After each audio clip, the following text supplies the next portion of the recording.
পাহাড়ের একাংশ। সুবহানাল্লাহ, সুবহানাল্লাহ। উহুদ পাহাড়ের একাংশ উঠলাম।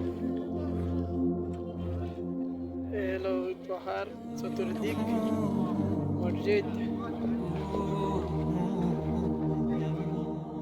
এই সোজা বরাবর হচ্ছে হযরত হামজা আলাইহিস সালামের কবর।